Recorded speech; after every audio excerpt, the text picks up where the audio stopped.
Ya estamos listos, la noche del historiador se presenta y vámonos directamente al BAT.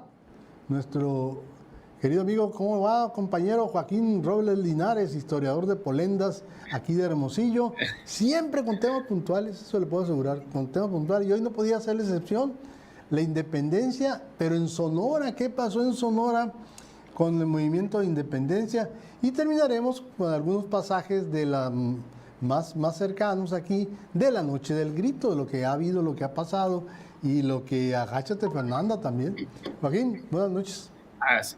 Buenas noches, Hilario, y además muchas gracias por volvernos a recibir. Y bueno, no podemos dejar pasar que hoy se conmemora un aniversario más de la gesta heroica de los niños héroes, Ándale, sí, así es, precisamente así es. importantísimo en nuestra tradición histórica. Un día como hoy, de 1847, hace 177 años, estos muchachos pertenecientes al Colegio Militar en Chapultepec dieron la defensa de la patria ante la invasión y la guerra de México-Estados Unidos. Quisiera abundar un poquito antes de entrar a los otros temas de la independencia, que no son menos importantes, precisamente en el contexto de los niños héroes. Creo que es una de las grandes fechas conmemorativas en México. Hay una devoción del ejército mexicano ante este acontecimiento. El colegio militar tiene entre sus más altos honores haber pertenecido o descender de esta estirpe de héroes de la patria, como fueron estos 6 niños héroes. Sin embargo, hay que hablar un poco más allá de lo que son los simbolismos, estos niños héroes. Además de estos personajes que dieron la vida en defensa del país, aquel 1847, me gustaría también traer a colación prácticamente al batallón de San Blas, que luchaba Claro. ahí cerca de ellos a todo tren, combatiendo a los norteamericanos. También al batallón de San Patricio, que pues formado por irlandeses que se habían pasado al bando mexicano y que se habían identificado en muchos sentidos con la población mexicana y particularmente con su fe católica, que también dieron precisamente muestras de esa rebeldía ante el ejército norteamericano. Sin embargo, hasta hoy se festeja o se conmemora más bien este hecho del 13 de septiembre de 1847. Esto tiene un impulso más decidido y más marcado a partir de la presidencia de Miguel Alemán. Miguel Alemán tenía un origen que no era militar ni revolucionario, y entonces en esta fecha la apuntaló en un sentido muy importante de lo que era su narrativa histórica del gobierno, y también dicen algunos expertos que lo hizo con el afán precisamente de tener más vínculos con el ejército y también para darle al ejército mexicano más herramientas en el sentido tradicional o conmemorativo, y así a partir de la presidencia alemán queda esta historia de los niños héroes prácticamente con letras de oro, y hasta la fecha es un día estelar en lo que tiene que ver con el patriotismo mexicano. Ahí estamos viendo a Miguel Alemán y a Truman, básicamente, una de las visitas históricas en esa época. Y voy a contar una anécdota que tiene que ver con Truman, porque precisamente fue el primer presidente norteamericano que reconoció precisamente el error político, más no económico ni territorial, que tuvo la guerra del 47. Y a partir de esta relación de estos dos personajes que tenemos aquí, inició una nueva etapa en las relaciones norteamericanas, olvidando precisamente los agravios anteriores, y entonces empezaron a construir un nuevo acuerdo, un nuevo diálogo, básicamente por esa visita que hizo Truman a México. Y a raíz de esa visita, Miguel Alemán empieza a construir una nueva narrativa histórica que ha sido muy provechosa, y a fin de cuentas el ejército y el gobierno y en fin los niños, los escolares hoy se visten de niños héroes y en fin, tiene algo que es muy importante y que creo que no es del todo condenable, porque hay voces, al menos en la época de Zedillo, Hilario, no sé si tú te acuerdas, intentaron modificar precisamente este relato y la oposición, particularmente del ejército y de muchos sectores de la sociedad, pues no le gustó al gobierno en turno.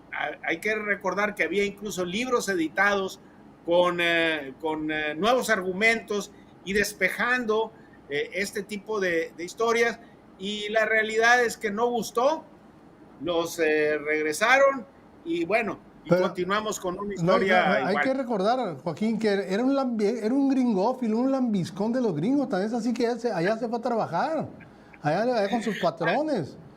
Y Bueno, quería desaparecer es, la gesta de los niños, los quería desaparecer de los libros de historia.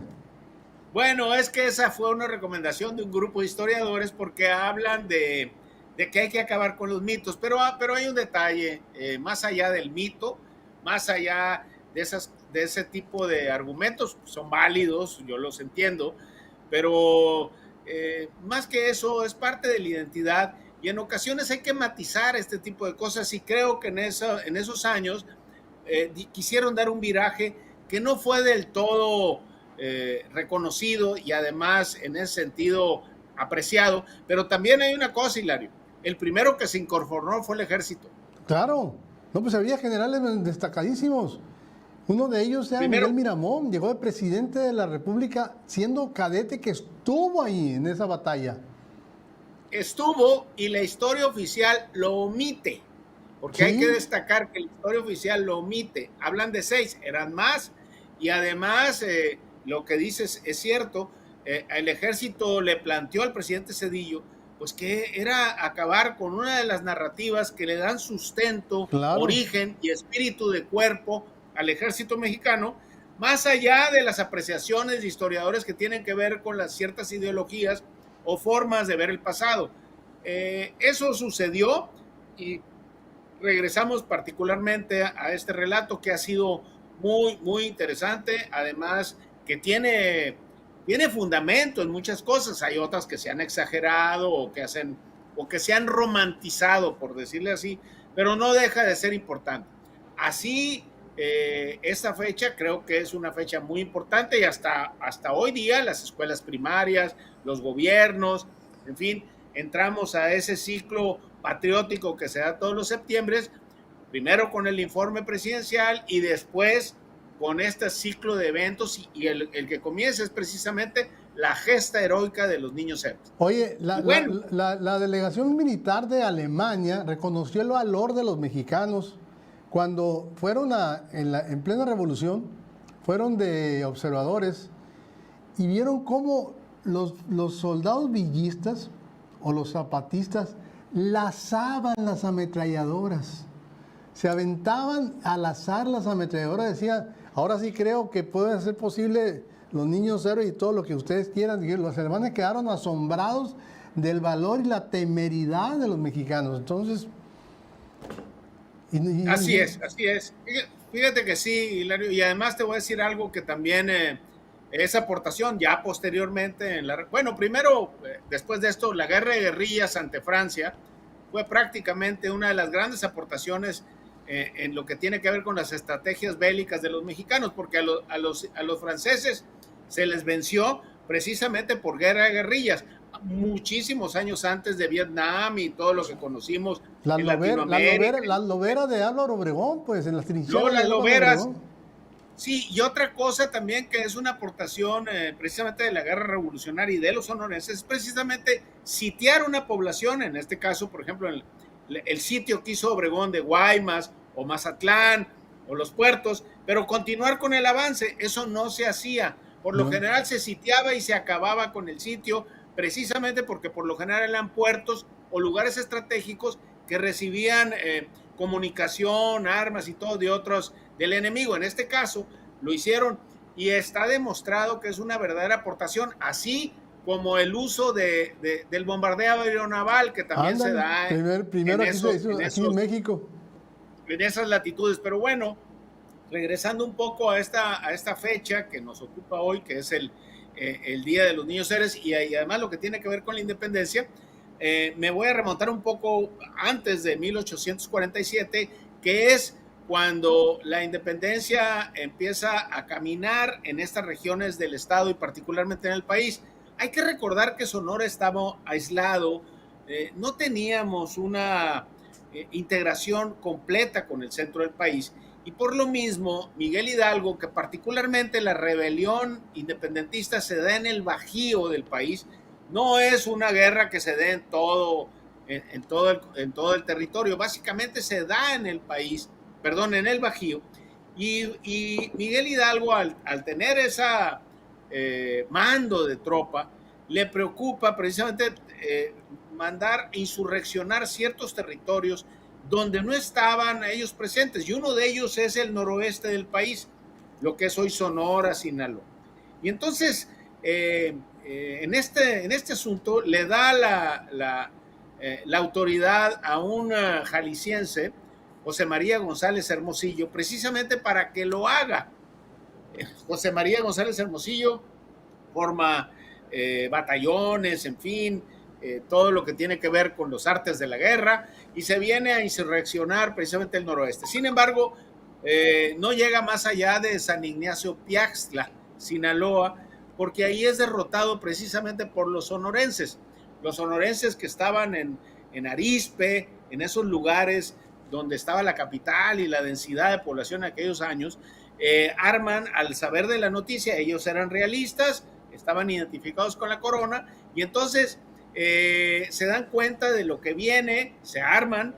Muchos de los contingentes eran indígenas pimas, que eran terribles para la guerra, así como los ópatas, que eran realmente muy diestros en los combates. Arman un ejército y le caen, señor García Conde, un gran personaje, le cae a esta persona que le había dado la instrucción. Sí, González Hermosillo, que Hidalgo personalmente le había dado la encomienda, y en pocas palabras lo hacen pedazos en San Ignacio Piaxtla en 2 batallas. De inicio, después hay una cosa muy, muy curiosa que habla de que nunca te debes de confiar. Fíjate que González Hermosillo captura a Villescusa, uno de los grandes líderes de este ejército de sonorenses, y le perdona la vida y lo deja ir. Al día siguiente, Villescusa se presenta con una cantidad enorme de batallones de soldados y lo hace pedazos a González Hermosillo. González Hermosillo ni siquiera llega. Sin embargo, esto estoy hablando 1811, empezaba. Hay que recordar que la independencia mexicana fue más política que militar. Sí. Así, prácticamente después de esos acontecimientos, en Sonora no sucede nada por una cuestión muy importante, Hilario. La clase política que dominaba la región permanece leal a la corona, hasta que años después Iturbide y todos aquellos que habían estado ligados al realismo, pues se cambian de bando, y entonces se hacen independentistas y consuman la independencia, pero ya en 1821. Es más, revisando el libro de Almada hoy, de Francisco R. Almada, hoy precisamente, una fecha como hoy, se presentan en 1821, los hermosillenses se congregan frente a la catedral y juran precisamente serle fiel a la nueva república. Es algo muy interesante. O sea, porque un 13 de septiembre nos independizamos. Nos independizamos. Ya se empezó a jurar, ¿sí?, en varias partes, el 27 de septiembre en otras partes, pero ya para entonces la corriente de opinión pues estaba del lado de los independentistas, porque eran los mismos que habían defendido a la corona española. Entonces, en Sonora prácticamente la clase política no cambió en gran cosa, eran los mismos. La lucha independentista pasó inadvertida, no tuvo grandes contratiempos. Sí hubo un que otro levantamiento o simpatías por aquí o por allá, pero básicamente la clase política que dominaba o que tenía el control de la región en la época, simple y sencillamente al ver que se agotaba la corona española por cuestiones políticas que sucedían allá, como primero el problema de las Cortes de Cádiz, la Constitución, en fin. Hay que entender que también España entró en conflicto esos años, claro, y entonces pierde el control de las colonias. Bueno, al suceder esto, esos sonorenses que simpatizaban primero con la corona, pues se hacen independentistas y juran la constitución, perdón, la independencia, primero en Arizpe, en Tucson y en otras partes, hasta llegar a Hermosillo, y un día como hoy se juntan frente a la iglesia de aquellos años, que no era la catedral que hoy conocemos, pero a fin de cuentas estaba en el mismo lugar, y además le otorgan la lealtad precisamente a la independencia mexicana y particularmente a sus personajes. O sea, entonces, que desde aquel entonces ya se acostumbraba a los chapulines, pues. Sí, no, y te voy a platicar algo, porque hay un término muy mexicano que se usa, que se llama chaquetero. Ándale, chaquetero, sí. Bueno, eso viene precisamente de aquellos años, porque unos tenían una chaqueta de un color y otros tenían una chaqueta de otro color. Entonces, cuando cambiabas de chaqueta, pues te hacías del bando contrario, y de ahí viene la expresión o el término chaquetero. Chaquetero, cambiaste, muy de aquí por estos rumbos. Así es, cambiaste de ropa, pero al mismo tiempo cambiabas de ideología o cambiabas de propósitos políticos, que es algo que desafortunadamente hemos padecido muchísimos años. Y lo seguimos padeciendo. Y lo seguimos padeciendo. Pero bueno, hoy es un día interesante. El fin de semana viene precisamente la ceremonia del grito, que es todo un acontecimiento. Y además en Sonora pues se han dado situaciones curiosas que tienen que ver precisamente con esta ceremonia, pero no deja de ser una fiesta popular, Hilario, una fiesta, claro, yo creo que la fiesta popular por excelencia a lo largo y ancho del país. Pero se han dado... Te digo, somos el único país que celebra el inicio de la independencia, no la consumación, ¿no? Así es, fíjate que es curioso, porque la consumación se da el 27 de septiembre de 1821. Creo, fíjate que el único que la llega a celebrar así con bombo y platillo, porque le toca, siendo presidente, es Álvaro Obregón. En 1921 él hace una gran ceremonia a nivel nacional, y particularmente en la Ciudad de México, siendo presidente, porque le tocan los 100 años de la consumación, claro, de la independencia. Entonces, pero a partir de esa presidencia, la consumación de la independencia pues prácticamente no se festeja, no se conmemora, pero además el personaje que la consuma pues permanece prácticamente olvidado o relegado, si tú quieres, porque no se le ha dado también la categoría que debería tener. Al ostracismo. Así es. Joaquín, ya para despedirnos, tu editorial. Los espero en las páginas del Imparcial, la columna Septentrión, donde haremos una referencia histórica, pero siempre que tenga un asidero con el presente. Creo que es importante, ojalá y les guste, y además ahí los espero el domingo en las lecturas precisamente de esta columna Septentrión. Órale, gracias Joaquín, nos vemos la próxima semana. Muchas gracias y le doy un saludo a todos.